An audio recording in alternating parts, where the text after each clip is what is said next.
ഓൻ കോച്ചേരിയിൽ ആരാ? ഇരുവപ്പിള്ളിയുടെ കൊച്ചുമോനാണ്. അപ്പന്റെ പേര്? എന്റെ പേര് രാജൻ മാധവൻ നായർന്നാണ്. മരിച്ച മാധവന്റെ മകൻ. മരിച്ചതല്ലല്ലേ, കൊന്നതല്ലേ?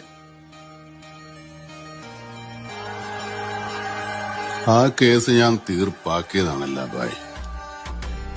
റിവെഞ്ചിനായിട്ട് എനിക്ക് ഇങ്ങോട്ട് വരേണ്ട കാര്യമില്ലല്ലോ. ബോംബെന്ന് ഒരുത്തന്റെ കയ്യിൽ 500 റുപ്യം കൊടുത്ത് ജയന്തി ചന്തയിലെ ജനറൽ കമ്പാർട്ട്മെന്റിൽ കയറ്റിവിട്ട പോലെയായിരുന്നു. ഞങ്ങളെ പറ്റി അറിയാൻ പാടില്ലാത്തതുകൊണ്ടാണ്. ബോംബെയിൽ അന്വേഷിച്ചാൽ മതി. എന്നെ പറ്റി അറിയാൻ നിന്റെ തന്തേനോട് ചോദിച്ചാൽ മതിയായിരുന്നു. എനിക്കത് പറ്റുമല്ലോ.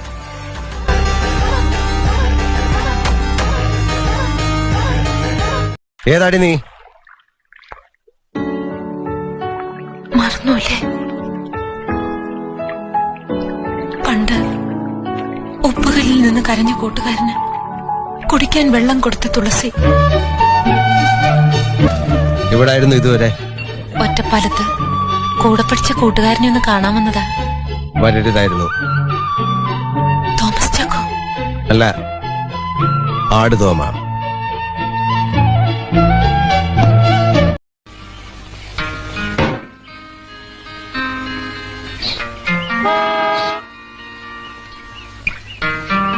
നാല് നട്ടിലും ഒരു മുഴം കയറിലുമാണ് ഈ കാർ ഓടുന്നത്.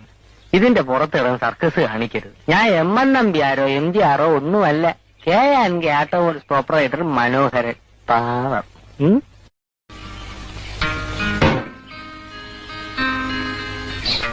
ഏതാടി നീ? മറന്നൂല്ലേ? പണ്ട് ഉപ്പുകല്ലിൽ നിന്ന് കരഞ്ഞ കൂട്ടുകാരന് കുടിക്കാൻ വെള്ളം കൊടുത്ത തുളസി. എവിടായിരുന്നു ഇതുവരെ? ഒറ്റപ്പാലത്ത് കൂടെ പഠിച്ച കൂട്ടുകാരനെ ഒന്ന് കാണാമെന്നതാ. വരരുതായിരുന്നു.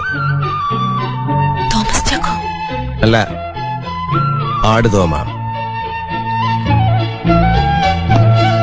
ഓൻ കോച്ചേരിയിൽ ആരാ? ഇരുവപ്പിള്ളിയുടെ കൊച്ചുമോനാണ്. അപ്പന്റെ പേര്? എന്റെ പേര് രാജൻ മാധവൻ നായർന്നാണ്. മരിച്ച മാധവന്റെ മകൻ. മരിച്ചതല്ലല്ലേ, കൊന്നതല്ലേ? ആ കേസ് ഞാൻ തീർപ്പാക്കിയതാണല്ല ബായ്. റിവെഞ്ചിനായിട്ട് എനിക്ക് ഇങ്ങോട്ട് വരേണ്ട കാര്യമില്ലല്ലോ. ബോംബെന്ന് ഒരുത്തന്റെ കയ്യിൽ 500 റുപ്യം കൊടുത്ത് ജയന്തി ചന്തയിലെ ജനറൽ കമ്പാർട്ട്മെന്റിൽ കയറ്റിവിട്ട പോലെയായിരുന്നു. ഞങ്ങളെ പറ്റി അറിയാൻ പാടില്ലാത്തതുകൊണ്ടാണ്. ബോംബെയിൽ അന്വേഷിച്ചാൽ മതി. എന്നെ പറ്റി അറിയാൻ നിന്റെ തന്തേനോട് ചോദിച്ചാൽ മതിയായിരുന്നു. എനിക്കത് പറ്റുമല്ലോ.